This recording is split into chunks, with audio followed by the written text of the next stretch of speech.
আউযুবিল্লাহি মিনাশ শাইতানির রাজিম। বিসমিল্লাহির রহমানির রহিম।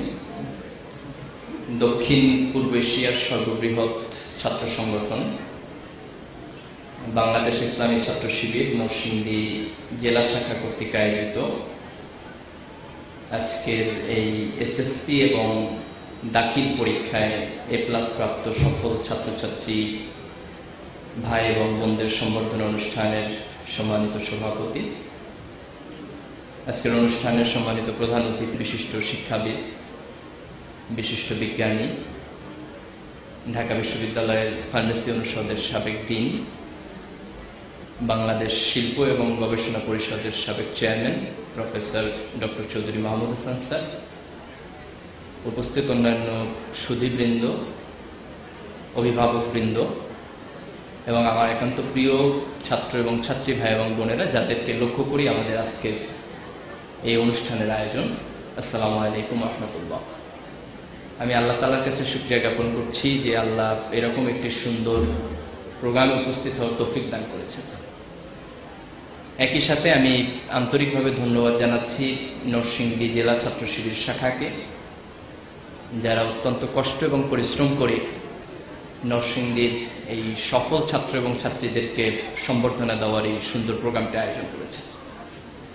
এবং আমি ধন্যবাদ জানাচ্ছি অনেক ব্যস্ততার মধ্যে, পড়াশোনার মধ্যেও তোমরা যারা আজকের প্রোগ্রামে উপস্থিত হয়েছো, প্রচণ্ড গরম, তার মধ্যেও উপস্থিত থেকে এই প্রোগ্রামকে সফল করার জন্য যারা চেষ্টা করেছো তাদেরকে আমি ধন্যবাদ জানাচ্ছি।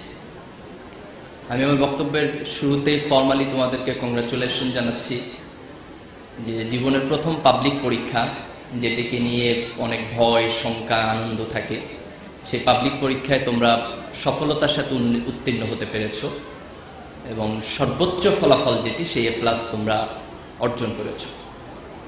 আমাদের আজকের সমাজে একটা ট্রেন্ড দেখা যাচ্ছে যে খুব ভালো যে নাচতে পারে সে সমাজের হিরো হয়ে যায়, খুব ভালো যে গাইতে পারে তাকে সবাই কংগ্রাচুলেট করে।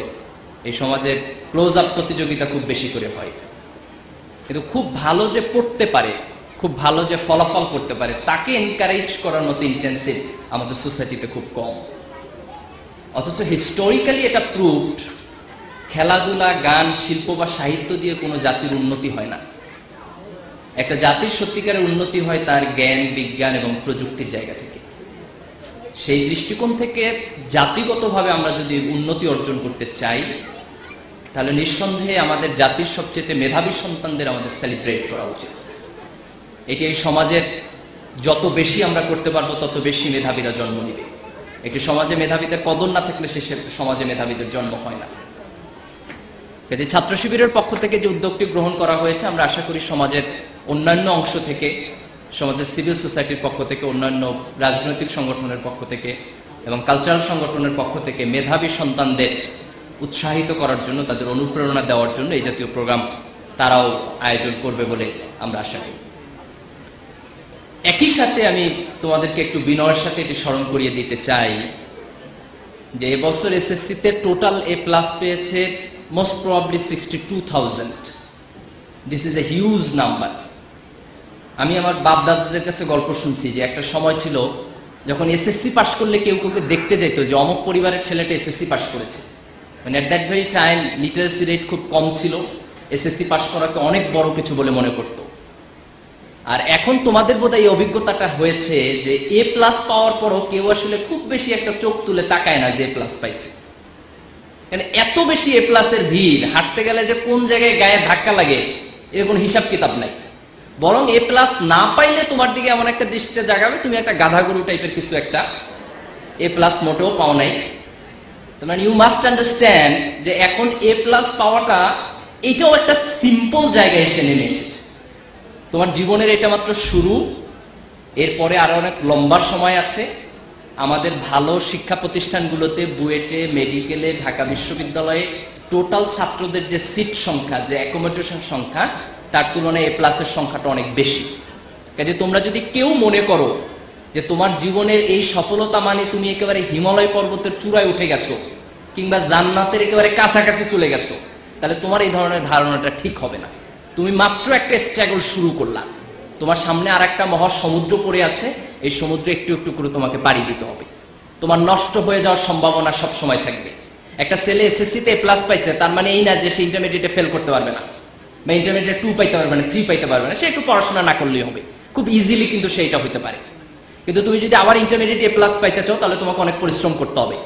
ইন্টারমিডিয়েট এ প্লাস পাওয়ার পর তোমাকে ভর্তি পরীক্ষায় আরো অনেক বেশি পরিশ্রম করতে হবে। আমি আমার ব্যক্তিগত জীবনে ঢাকা বিশ্ববিদ্যালয়ে অধ্যয়ন করতে গিয়ে, বিভিন্ন সময় সাংগঠনিক দায়িত্ব পালন করতে গিয়ে, অনেকগুলো কোচিং সেন্টারের সাথে সংশ্লিষ্ট থাকার কারণে এটি দেখেছি যে একটা ছেলে এসএসসি তে অনেক ভালো রেজাল্ট করেছে, but he lost himself in SSC. একটা ছেলের এসএসসি এবং ইন্টারমিডিয়েটের ব্যাকগ্রাউন্ড এক্সেলেন্ট, বাট ভর্তি পরীক্ষায় ভালো রেজাল্ট করে নাই, অথবা ভর্তি পরীক্ষা অনেক ভালো সাবজেক্টে চান্স পেয়েছে, তারপরে সে নষ্ট হয়ে গেছে। এটা প্রত্যেকটা সময়ে একটা নতুন স্ট্রাগল তোমাকে শুরু করতে হবে। তুমি যখন খুব আনন্দিত হচ্ছ, তখন তুমি উদ্বেলিত হচ্ছ, এটা মানুষের স্বাভাবিক বৈশিষ্ট্য। আবার যখন তুমি ব্যর্থ হচ্ছ, তখন তুমি কষ্ট পাচ্ছ, এটাও মানুষের স্বাভাবিক বৈশিষ্ট্য।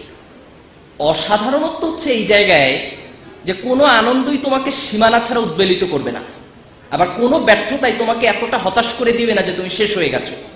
বরং প্রত্যেকটা সফলতার পর আবার নতুন করে তুমি সফলতার জন্য যাত্রা শুরু করবা, এবং প্রত্যেকটা ব্যর্থতার পরে তুমি আবার নতুন করে সফলতার স্বপ্ন দেখবা। মানুষের জীবনে ব্যর্থতা আসবে না এরকম কোনো মানুষ নাই, আবার এমন কোনো মানুষ নাই যে পরিশ্রম না করলে সফলতা পাবে না। But you have to try at each and every stage of your life. SSC is a stage of life. It is a very important stage. তুমি এই জায়গাটাতে অনেক ভালো করেছো, এই জন্য তোমাকে congratulation. But you must mind it, this is the beginning. You must mind it, this is the beginning. This is the very very beginning. তোমার সামনে অনেক লম্বা একটা রাস্তা আছে।